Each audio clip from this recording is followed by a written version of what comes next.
તો મિત્રો હવે આવી રહી છે ઉત્તરાયણ અને ઉત્તરાયણ આવવામાં હવે ગણતરીના દિવસો જ બાકી રહ્યા છે। તો હવે ઉત્તરાયણની વાત કરીએ તો 10 વર્ષ પહેલાની આપણે વાત કરીએ તો 10 વર્ષ પહેલા આ જેટલા બી ઘરો તમે જોઈ રહ્યા છો જે અત્યારે પાકા થઈ ગયા છે પણ પહેલા એ પતરાના ઘર હતા।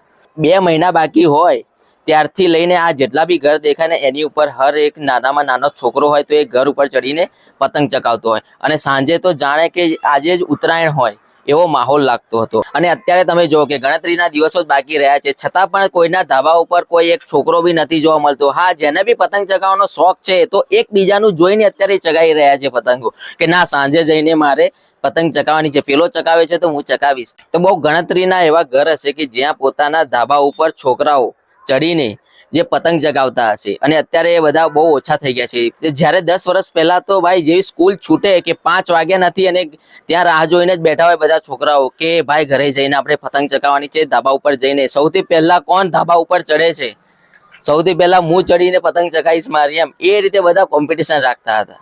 અને જો મારા ગામની અંદર જો સૌથી વધારે પતંગ ચગાવવાનો રસ હોય તો એ મીત છે, જે હું તમને બતાવું કે આજે પણ સાંજે ઘરે હોય ને જો ઘરે વહેલા આવી જાય ને તો એ પોતાના ધાબા ઉપર આવીને પતંગ ચગાવવાનું ચાલુ કરી દે। દિવાળી પછી જ્યારે જાય ને એ તરત જ એવો પતંગ ચગાવવાનું ચાલુ કરી દે। જો હું તમને બતાવું અત્યારે પણ એ છે ને ધાબા ઉપર છે જ। જો એ મિતભાઈ છે એને પતંગ ચગાવવાનો એટલો બધો શોખ છે કે ભાઈ જો છે ને પતંગ તો ભાઈ એના માટે પતંગ એટલે હા એને એટલો બધો શોખ છે ને કે સાંજે નોકરીથી આવે એટલે તરત સીધો ધાબા ઉપર ચડી જાય છે। તો અત્યારના છોકરાઓ જેટલા બી છે બસ ધીરે ધીરે બધા છોકરાઓને હવે અત્યારનો જે પતંગ ચગાવવાનો જે શોખ છે, ઉત્સાહ છે ઓછો થઈ ગયો છે।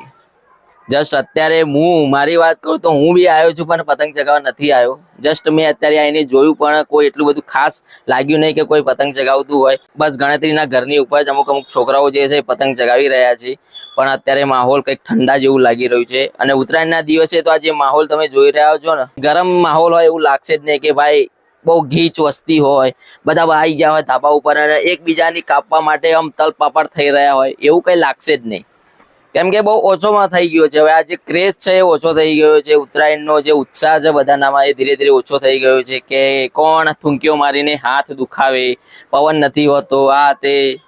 પણ જેને પતંગ ચગાવી જ છે એને કોઈ આવા બહાનાની જરૂર હોતી નથી, એ તો પતંગ ચગાવી જ લે છે। બાકી તો ઉત્તરાયણ આવી રહી છે તો બધાને હેપી ઉત્તરાયણ।